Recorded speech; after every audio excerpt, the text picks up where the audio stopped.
Hello friend, आप सबका स्वागत है हमारे यूट्यूब चैनल क्रैकिट पे। दोस्तों, इस वीडियो में हम सेकंड ग्रेड 2011 के पेपर में सामाजिक विज्ञान एसएसटी सब्जेक्ट में जो 20% शिक्षण विधि के आए थे वो हम इस वीडियो में देखेंगे। और आप सबको पता होगा, अगर आपने पहले वाले वीडियो नहीं देखे हैं तो दोस्तों बहुत बड़ी गलती कर रहे हैं, उनको आप ज़रूर देखिए।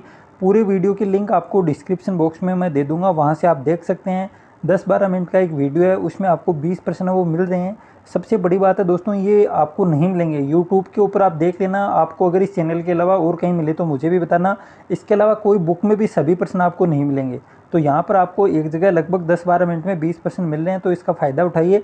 और विश्वास नहीं हो तो 11, 12, 11 और 13, इसके अलावा एक दोस्तों इसके बाद में जस्ट शुरू करने वाला हूँ 2015 सेकेंड ग्रेड, तो उनके प्रश्न देखिए आप। रिट 2016 में आपको मिलेंगे और 2018 वाली रिट में भी आपको मिलेंगे। तो आप पहले देखिए, उसके बाद इसके ऊपर विश्वास करिए और उम्मीद रखिए कि 2021 में भी इन्हीं में से प्रश्न वो आने वाले हैं। तो ये आपके लिए बहुत ही शानदार सीरीज़ है दोस्तों। ये 600% जो कर लेगा वो शिक्षण वीडियो में डेफिनेटली अच्छा स्कोर है वो करेगा। अब हम बिना किसी देरी के शुरू करते हैं आज का हमारा पेपर। लास्ट तक जरूर देखिए दोस्तों। कुछ जने हैं वो वीडियो मात्र 2 मिनट 3 मिनट देख के छोड़ देते हैं, उनको यही कहूँगा कि पूरा वीडियो देखें ताकि पूरा फ़ायदा आपको मिले। अब हम शुरू करते हैं आज का हमारा वीडियो। तो ये देखिए दोस्तों, ये है 2011-12 का जो पेपर आया था एसएसटी का सेकंड ग्रेड का। अब हम सीधा चलते हैं इसके शिक्षण विधियों के क्वेश्चन में। क्वेश्चन नंबर 131 से शिक्षण विधियों के प्रश्न वो शुरू होते हैं। दोस्तों, प्रश्न शुरू करने से पहले आपसे रिक्वेस्ट है, अगर आप चैनल पर नए हैं और सब्सक्राइब नहीं किया तो ज़रूर करें। इसके अलावा दोस्तों, अपने दोस्तों के साथ भी इसको शेयर कर दिया करें, आपका कुछ नहीं लगेगा। चैनल के आए हैं तो लाइक भी किया करें दोस्तों, आपको बहुत ज़्यादा फ़ायदा वो होने वाला है। तो एक लाइक से आपका कुछ नहीं जाएगा और मेरे को भी कुछ नहीं मिलेगा। आपके मन में ये होगा कि लाइक करेंगे तो 10 रुपये मिल जाएंगे, 20 रुपये मिल जाएंगे, ऐसी कोई बात नहीं है दोस्तों। लाइक का मतलब इतना ही होता है कि कोई सर्च करे तो ये वीडियो उसको भी मिल जाए। लाइक जितने ज़्यादा लाइक होंगे उतना ही, अगर आप इसके ऊपर यूट्यूब पे सर्च करोगे सेकंड ग्रेड 2011 एसएसटी शिक्षण विधियों का पेपर, तो आपको सीधा ये वीडियो प्राप्त हो जाएगा, वरना नहीं होगा। तो बस इतना सा है और ज़्यादा कुछ नहीं है। लाइक और शेयर करने से आप सबको पता है कि थोड़ा मोटिवेशन मिलता है। अगर व्यूज़ ज़्यादा आते हैं तो और वीडियो और शानदार प्रश्न लेकर आने का मन करता है, वरना नहीं करता है। अब दोस्तों, सबसे पहला प्रश्न है, सामाजिक अध्ययन के संबंध में सही है। व्यक्तियों व उनके पर्यावरण का अध्ययन सामाजिक अध्ययन है। यह कई सामाजिक विज्ञान विषयों का केवल संग्रह मात्र है। मानवीय अनुभवों का अध्ययन ही सामाजिक अध्ययन है। विभिन्न प्रकार की संस्थाओं के विकास, सभ्यता की उन्नति तथा भविष्य के स्वरूप का ज्ञान ही सामाजिक अध्ययन है। तो दोस्तों, सामाजिक अध्ययन के संबंध में सही है। तो सामाजिक अध्ययन के संबंध में सबसे सही कौन सा है दोस्तों? व्यक्तियों व उनके पर्यावरण का अध्ययन सामाजिक अध्ययन है। ऑप्शन नंबर 1 है वो राइट है। और दोस्तों, एक बात और मैं आपको बता दूं, ये जो आपको आंसर बता रहा हूँ वो आरपीएससी की मेन आंसर की नहीं मिली है मेरे को, अगर आप देख लेना, क्योंकि मैंने पूरी वेबसाइट छान मारी है लेकिन उसमें इस पेपर के आंसर की है वो नहीं मिली है। तो मैंने ऐसे ही इसको देख के बनाया है। आपको अगर कोई प्रश्न में डाउट हो कि इसमें ये आंसर होना चाहिए तो आप ज़रूर बेझिझक कमेंट करें, मैं उसको देख के आपको बताऊँगा कि इसमें ये होगा, ये नहीं हो सकता। तो इसका आंसर है ऑप्शन नंबर 1 का वो बिल्कुल करेक्ट है। अब आता है अगला प्रश्न। सामाजिक अध्ययन का प्रयोजन है व्यक्तिगत आवश्यकताओं की पूर्ति करना, शैक्षिक, सामाजिक और वैज्ञानिक ज्ञान अर्जित करने की व्यवस्था, सामाजिक आवश्यकताओं की पूर्ति करना, व्यक्तिगत व सामाजिक आवश्यकताओं के अनुरूप नागरिकों को वैज्ञानिक ज्ञान व शिक्षा की व्यवस्था करना। तो दोस्तों, सामाजिक अध्ययन का प्रयोजन है वो ऑप्शन नंबर 4 में है, क्योंकि ऊपर वाली तीनों बातें वो 4 में सम्मिलित हैं। तो आपको सबसे जो करेक्ट आंसर होता है, सबसे अच्छा आंसर होता है वो देना है। तो ये तीनों बातें वो 4 नंबर में शामिल हैं, तो ऑप्शन नंबर 4 वो करेक्ट हो जाएगा। फिर बात करते हैं अगले प्रश्न की। ये तो दोस्तों मैंने अपने कम्युनिटी पोस्ट में भी डाला था, जो लगभग आप सभी का सही है, लेकिन उसके बाद वाले क्वेश्चन, 1 नंबर क्वेश्चन को छोड़ दें तो 2, 3, 4 लगभग 90 से 92% का गलत है। ये बहुत ही दोस्तों एकदम दुखद बात है कि अभी तक आपको इतने प्रश्न वो गलत हो रहे हैं। और मैं डेली का 1 या 2, 3 प्रश्न भी डालता हूँ कम्युनिटी पोस्ट में, और इजी प्रश्न नहीं डालूंगा दोस्तों, वही प्रश्न डालूंगा जो एग्ज़ाम में आने लायक हैं और उसमें आप 100% गलत करोगे। तो वही प्रश्न मैं डाल रहा हूँ, तो आप उनको देखा करें। कम्युनिटी पोस्ट में लगभग 5 प्रश्न मैं डाल चुका हूँ, और भी हर दिन के 2 या 3 प्रश्न वो डालने वाला हूँ, तो आप उनको भी देखा करें। बहुत शानदार प्रश्न है और एकदम से कन्फ्यूज़न वाले और लास्ट एग्जामों में आए हुए प्रश्न नहीं डालूंगा। जो एकदम से हार्ड हो या फिर आपके लिए चीज़ नहीं हो, वही प्रश्न आपको वहाँ पर मिलेगा। जो ईजी प्रश्न है वो नहीं डालूंगा। तो दोस्तों, आप बात करते हैं सामाजिक अध्ययन में मनुष्य का शास्त्रीय विषय जुड़ा हुआ है, समाजशास्त्र, भूगोल, अर्थशास्त्र, राजनीति शास्त्र। तो ये प्रश्न मैंने डाला था और लगभग आप सभी का सही भी था। यहाँ पर हो जाएगा समाजशास्त्र, ऑप्शन नंबर 1 है वो बिल्कुल करेक्ट हो जाएगा। फिर बात करते हैं अगले प्रश्न की। आदर्श समाज की स्थापना में उन परिस्थितियों का विवरण जिनके कारण पिछले समाजों को मिली सफलता या असफलता का अध्ययन है।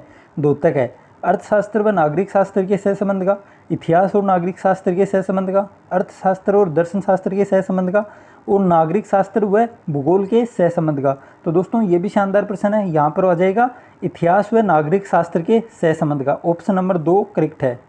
फिर चलते हैं अगले प्रश्न पर। 135 नंबर। अच्छा प्रश्न है दोस्तों। भारत में सामाजिक अध्ययन विषय का प्रतिपादन किया है? हर्टोग कमेटी ने, विश्वविद्यालय आयोग ने, मुदालियर आयोग ने और कोठारी आयोग ने। तो दोस्तों ये भी शानदार प्रश्न है।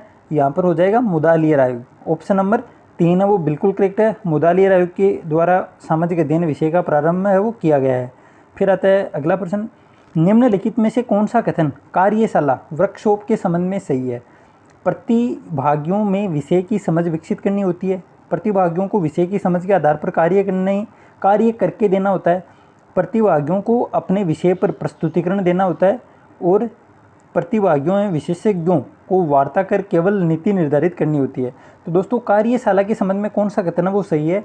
तो यहाँ पर हो जाएगा प्रतिभागियों में विषय की समझ के आधार पर कार्य करने देना होता है।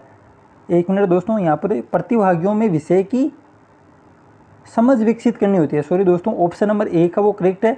ऑप्शन नंबर 1 यहाँ पर बिल्कुल करेक्ट होगा। और अगर आपके मन में कोई डाउट है तो आप बेझिझक कमेंट कर सकते हैं। जो मैंने आंसर देखे हैं वहीं से आपको बता रहा हूँ कि इसमें ऑप्शन नंबर 1 का वो सही बता रखा है। लेकिन आरपीएससी की जो ऑफिशियल आंसर की है वो इस पेपर की मुझे नहीं मिली है। तो आप भी अगर कोई डाउट हो तो आप कमेंट करें, उसका आपको मैं जवाब दूंगा। फिर बात करते हैं अगले प्रश्न की। कक्षा में विद्यार्थियों को वोट देने की संपूर्ण प्रक्रिया क्यों व कैसे का योजना अनुसार करवाना व लेखा जोखा रखना उदाहरण है? समस्या समाधान विधि, परियोजना विधि, प्रत्यक्ष अनुभव विधि और प्रदर्शन विधि। तो दोस्तों बहुत ही अच्छा और शानदार क्वेश्चन है। यहाँ पर क्या बोल रहा है कि वोट देने की संपूर्ण प्रक्रिया क्यों व कैसे का योजना अनुसार कार्य करवाना व लेखा जोखा रखना कौन सी विधि का उदाहरण है? तो दोस्तों ये प्रत्यक्ष अनुभव है। ऑप्शन नंबर 3 यहाँ पर बिल्कुल राइट होगा। 2 भी हो सकता है लेकिन 2 से ज़्यादा सही मेरे को 3 नंबर लग रहा है। 3 नंबर ही आंसर होना चाहिए। और आप भी अपनी राय वो कमेंट में दें कि इसका क्या आंसर हो सकता है। लेकिन प्रत्यक्ष अनुभव, क्योंकि बच्चों के सामने प्रत्यक्ष रूप से कार्य हो रहा है तो सबसे ज़्यादा बढ़िया वो प्रत्यक्ष अनुभव वाला ऑप्शन है। यहाँ पर 3 नंबर बिल्कुल राइट हो जाएगा। फिर है अगला प्रश्न। समवर्ती घटनाओं एवं विवादास्पद विषयों पर सभी विद्यार्थियों के विचारों को आमंत्रित करते व स्वीकार करते हुए अंत में परिचर्चा हेतु कक्षा के सामने रखना कहलाती है? मस्तिष्क उद्वेलन व्यूहरचना, समस्या समाधान विधि, परियोजना विधि और व्याख्यान विधि। तो दोस्तों ये भी अच्छा प्रश्न है। यहाँ पर क्या बोल रहा है कि समवर्ती घटनाओं एवं विवादास्पद विषयों पर सभी विद्यार्थियों के विचारों को आमंत्रित करते व स्वीकार करते हुए अंत में परिचर्चा हेतु कक्षा के सामने रखना कहलाती है। अंत में बोल रहा है यहाँ पर, अंत में। ये बात आपको ध्यान में रखनी है कि अंत में, तो अंत में होगी तो दोस्तों समस्या समाधान विधि होगी। अगर अंत में परिचर्चा हेतु ये वर्ड वो नहीं आता तो इसमें हम मस्तिष्क उद्वेलन भी कर सकते थे, लेकिन स्वीकार करते हुए अंत में परिचर्चा हेतु कक्षा के सामने रखना समस्या समाधान विधि होती है। ऑप्शन नंबर 2 यहाँ पर बिल्कुल राइट हो जाएगा। फिर अगला प्रश्न। संपूर्ण पृथ्वी या उसके किसी भाग का समतल धरातल पर बनाया गया पैमाने पर आधारित रूढ़िगत चित्र को कहा जाता है? मानचित्र, विषयगत मानचित्र, ऐतिहासिक मानचित्र और कथापरक मानचित्र। तो दोस्तों ये तो बिल्कुल आसान प्रश्न, आप सबको पता है कि संपूर्ण पृथ्वी का किसी भाग का समतल धरातल पर बनाया गया चित्र वो मानचित्र कहलाता है। ऑप्शन नंबर 1 वो करेक्ट हो जाएगा। फिर चलते हैं अगले प्रश्न पर। नगर निगम की बैठक को कक्षा में विद्यार्थियों से करवाना है? थिएटर इन एजुकेशन, सर्वेदर्शी साधनों का प्रयोग, पाठ्य वस्तु का नाटकीकरण और अनुभवों का संकू। तो दोस्तों ये भी शानदार प्रश्न है। यहाँ पर हो जाएगा नगर निगम की बैठक को कक्षा में विद्यार्थियों से करवाना क्या हो जाएगा? पाठ्य वस्तु का नाटकीकरण, पाठ्य वस्तु को एक नाटक के रूप में पढ़ाना। ऑप्शन नंबर 3 है वो बिल्कुल करेक्ट हो जाएगा। फिर अगला प्रश्न। उत्पादन के साधन विषय के शिक्षण के लिए विद्यार्थियों को किसी कारखाने में ले जाकर निरीक्षण, अवलोकन व अनुभव करवाना कहलाता है? क्षेत्र कार्य, प्रदर्शन, शैक्षिक भ्रमण और आयोजन। तो दोस्तों ये भी शानदार प्रश्न है। यहाँ पर हो जाएगा शैक्षिक भ्रमण। ऑप्शन नंबर 3 है वो बिल्कुल करेक्ट है। Option number 3। फिर चलते हैं अगले प्रश्न पर। ईश्वर व जगत में एकता के सिद्धांत का प्रतिपादन करता है? एकनाथश्वरवाद, एकेश्वरवाद, बहुदेववाद और सर्वेश्वरवाद। तो ईश्वर व जगत में एकता के सिद्धांत का प्रतिपादन कौन करता है? सर्वेश्वरवाद। ऑप्शन नंबर 4 है वो बिल्कुल राइट है दोस्तों, सर्वेश्वरवाद। Option number 4। फिर अगला प्रश्न, निम्न में से किसका प्रतिरूप नहीं बनाया जा सकता? ऐतिहासिक स्थापत्य कला, वंशक्रम, मूर्तियाँ और देवी देवता। तो दोस्तों किसका प्रतिरूप नहीं बनाया जा सकता? आसान सा प्रश्न है, वंशक्रम का कोई प्रतिरूप है वो नहीं बनाया जा सकता। ऑप्शन नंबर 2 यहाँ पर राइट हो जाएगा। फिर चलते हैं अगले प्रश्न पर। राष्ट्रीय पाठ्यचर्या रूपरेखा 2005 में सामाजिक अध्ययन में निम्न में से किन मुद्दों को शामिल करने की अनुशंसा की गई है? लैंगिक केवल मुद्दों की, केवल किशोरों के मुद्दों की, लैंगिक व किशोरों दोनों मुद्दों की, और सभी स्तरों के विद्यार्थियों के लैंगिक एवं स्वास्थ्य संबंधी मुद्दों की। तो एनसीएफ 2005 के अनुसार पूछ रहा है दोस्तों आपको। एनसीएफ 2005 में सामाजिक अध्ययन में कौन से मुद्दों की अनुशंसा वो की गई है? तो यहाँ पर हो जाएगा सभी स्तरों के विद्यार्थियों के लैंगिक व स्वास्थ्य संबंधी मुद्दों की बात है, वो एनसीएफ 2005 में की गई है। तो ऑप्शन नंबर 4 यहाँ पर राइट है। फिर अगला प्रश्न, प्रस्तावना, प्रस्तुतिकरण, तुलना और संबंध, सामान्यीकरण और प्रयोग सोपान है। ब्लूम उपागम, हर्बर्ट उपागम, मॉरिसन उपागम और ग्लोबेरियन उपागम। तो दोस्तों आप सबको पता है कि ये किसके हैं? हर्बर्ट उपागम, JF हर्बर्ट के द्वारा ये पंचपदीय वो दी गई थी, आप सबको पता होगा। ऑप्शन नंबर 2 यहाँ पर राइट हो जाएगा। और इसके 5 पद हैं दोस्तों, आपको क्रम से याद रखने हैं। सबसे पहले प्रस्तावना, प्रस्तुतिकरण, तुलना या संबंध, फिर सामान्यीकरण और लास्ट में आता है प्रयोग। तो ऑप्शन नंबर 2 यहाँ पर राइट हो जाएगा। फिर अगला प्रश्न, निम्न में से कौन सा कथन सही नहीं है? पाठ योजना किसी इकाई योजना की सबसे छोटी इकाई है। इकाई योजना में सभी अधिगम क्रियाओं का अनुक्रम दिया जाता है। इकाई योजना में शैक्षिक उद्देश्य, अधिगम अनुभव और व्यवहार परिवर्तन के मूल्यांकन पर बल दिया जाता है। और पाठ योजना में विचार नहीं करना पड़ता यदि इकाई योजना में विचार कर लिया गया है। तो दोस्तों आप सबको पता है नेगेटिव चीज़ें हैं वो गलत होती हैं। सीधा सा यहाँ पर ऑप्शन नंबर 4 है वो राइट हो जाएगा कि पाठ योजना में विचार नहीं करना पड़ता यदि इकाई योजना में विचार कर लिया गया है। तो 4 नंबर है वो राइट हो जाएगा। फिर चलते हैं अगले प्रश्न पर। प्राकथन, उद्देश्य, विषय वस्तु अध्यापक के लिए संकेत व मूल्यांकन घटक हैं। दैनिक व इकाई योजना, दैनिक पाठ योजना, इकाई योजना और वार्षिक योजना। तो दोस्तों यहाँ पर क्या बोल रहा है कि प्राकथन, उद्देश्य और विषय वस्तु अध्यापक के लिए संकेत व मूल्यांकन घटक है। ऑप्शन नंबर 2 है वो राइट हो जाएगा, दैनिक पाठ योजना। फिर आता है अगला प्रश्न, संचयी आलेख के बारे में निम्न में से कौन सा कथन सही नहीं है? यहाँ पर भी सही नहीं है।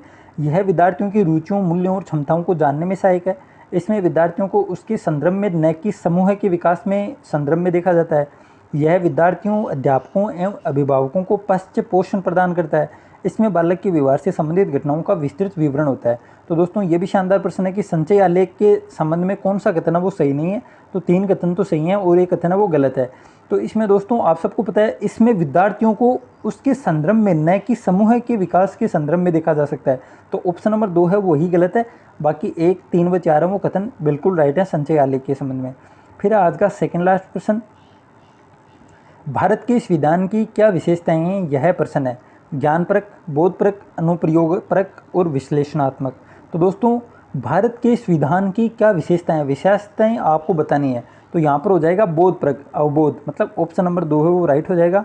फिर आज का लास्ट और 20वां प्रश्न, सामाजिक अध्ययन में मूल्यांकन का प्रमुख प्रयोजन है। कक्षा परीक्षण में सुधार करना, विद्यार्थियों के कार्य निष्पादन को प्रमाणित करना, कक्षा शिक्षण में सुधार व कार्य निष्पादन को प्रमाणित करना और परीक्षा पद्धति व पाठ्यक्रम में सुधार करना।